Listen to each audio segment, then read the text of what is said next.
शिवाय, नमः शिवाय।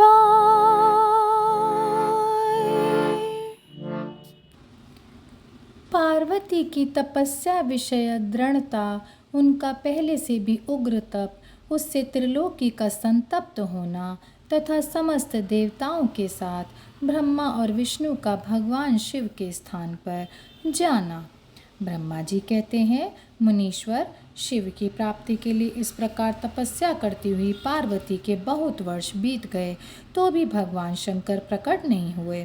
तब हिमाचल, मेना, मेरु और मंदराचल आदि ने आकर पार्वती को समझाया और शिव की प्राप्ति को अत्यंत दुष्कर बताकर उनसे यह अनुरोध किया कि तुम तपस्या छोड़कर घर को लौट चलो।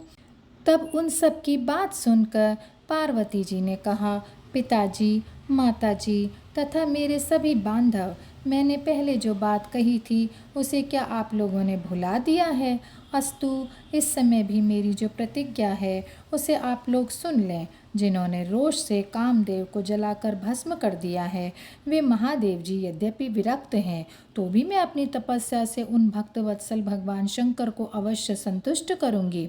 आप सब लोग प्रसन्नतापूर्वक अपने अपने घर को जाएं। महादेव जी संतुष्ट होंगे ही, इसमें अन्यथा विचार की आवश्यकता नहीं है। जिन्होंने कामदेव को जलाया है, जिन्होंने इस पर्वत के वन को भी जलाकर भस्म कर दिया है, उन भगवान शंकर को मैं केवल तपस्या से यहीं बुलाऊंगी। महाभागगण, आप यह जान लें कि महान तपोबल से ही भगवान सदाशिव की सेवा सुलभ हो सकती है। यह मैं आप लोगों से सत्य सत्य कहती हूँ।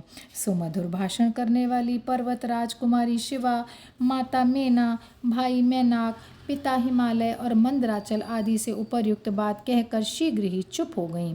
शिवा के ऐसा कहने पर वे चतुर चालाक पर्वत, गिरिराज, सुमेरु आदि गिरिजा की बार बार प्रशंसा करते हुए अत्यंत विस्मित हो जैसे आए थे वैसे ही लौट गए। उन सब के चले जाने पर सखियों से घिरी हुई पार्वती मन में यथार्थ निश्चय करके पहले से भी अधिक उग्र तपस्या करने लगी। मुनिश्रेष्ठ, देवताओं, असुरों, मनुष्यों और चराचर प्राणियों सहित समस्त त्रिलोकी उस महती तपस्या से संतप्त हो उठी। उस समय समस्त देवता, असुर, यक्ष, किन्नर, चारण, सिद्ध, साध्य, मुनि, विद्याधर, बड़े बड़े नाग, प्रजापति, गुहक तथा अन्य लोग महान से महान कष्ट में पड़ गए, परंतु इसका कोई कारण उनकी समझ में नहीं आया।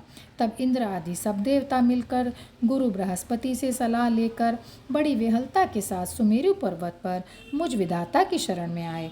उस समय उनके सारे अंग संतप्त हो रहे थे। वहाँ आ मुझे प्रणाम कर उन सभी व्याकुल और कांतिहीन देवताओं ने मेरी स्तुति करके एक साथ मुझसे पूछा, प्रभो, जगत के संतप्त होने का क्या कारण है? उनका यह प्रश्न सुनकर मन ही मन शिव का स्मरण करके विचार पूर्वक मैंने सब कुछ जान लिया। इस समय विश्व में जो दाह उत्पन्न हो गया है वह गिरिजा की तपस्या का फल है। यह जानकर मैं उन सबके साथ शीघ्र ही क्षीर सागर को गया।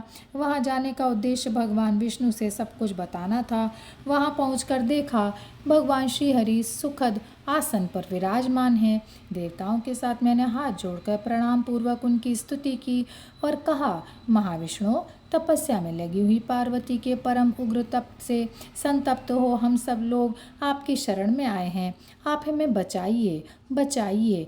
हम सब देवताओं की यह बात सुनकर शेष शैया पर बैठे हुए भगवान लक्ष्मीपति हमसे बोले। श्री विष्णु जी ने कहा, देवताओं, मैंने आज पार्वती की तपस्या का सारा कारण जान लिया है, अतः तुम लोगों के साथ अब परमेश्वर शिव के समीप चलता हूँ। हम सब लोग मिलकर यह प्रार्थना करेंगे कि वे गिरिजा को ब्याह कर अपने यहाँ ले आवें।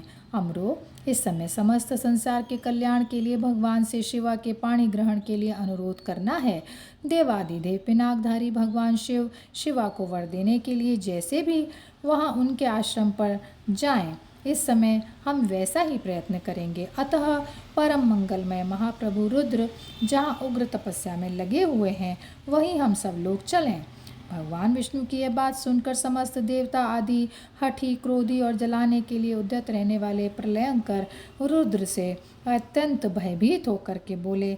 देवताओं ने कहा, भगवान, जो महाभयंकर कालाग्नि के समान दीप्तिमान और भयानक नेत्रों से युक्त हैं, उन रोष भरे महाप्रभु रुद्र के पास हम लोग नहीं जा सकेंगे, क्योंकि जैसे पहले उन्होंने कुपित होकर दुर्जय काम को भी जला दिया, उसी प्रकार वे हमें भी दग्ध कर डालेंगे, इसमें संशय नहीं है।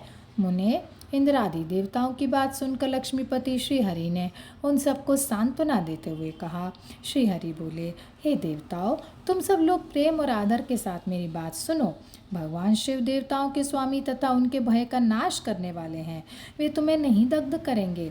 तुम सब लोग बड़े चतुर हो, अतः तुम्हें शंभु को कल्याणकारी मानकर हमारे साथ सबके उत्तम प्रभु उन महादेव जी की शरण में चलना चाहिए।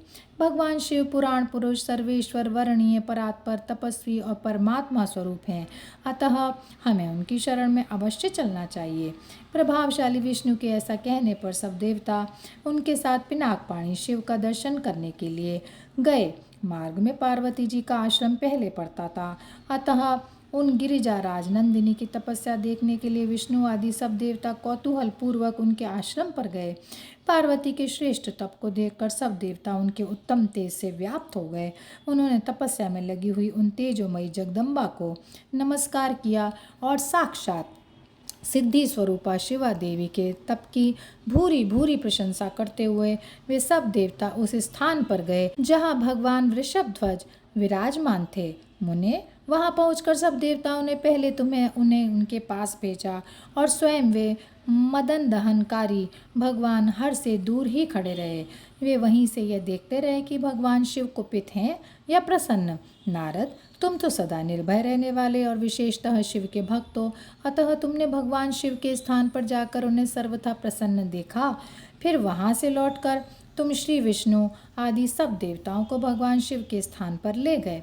वहाँ पहुंचकर विष्णु आदि सब देवताओं ने देखा भक्तवत्सल भगवान शिव सुखपूर्वक प्रसन्न मुद्रा में बैठे हैं, अपने गणों से घिरे हुए शंभु तपस्वी का रूप धारण किए योग पट्ट पर आसीन थे। उन परमेश्वर रूपी शंकर का दर्शन करके मेरे सहित श्री विष्णु तथा अन्य देवताओं, सिद्धों और मुनीश्वरों ने उन्हें प्रणाम करके वेदों और उपनिषदों के सूत्रों द्वारा उनका स्तवन किया।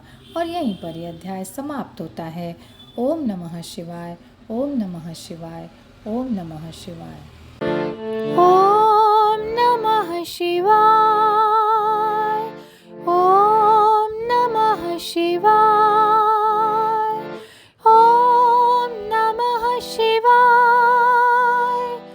ओम नमः शिवाय, ओम नमः शिवाय, ओम नमः शिवाय, नमः शिवाय, नमः शिवाय, नमः शिवाय।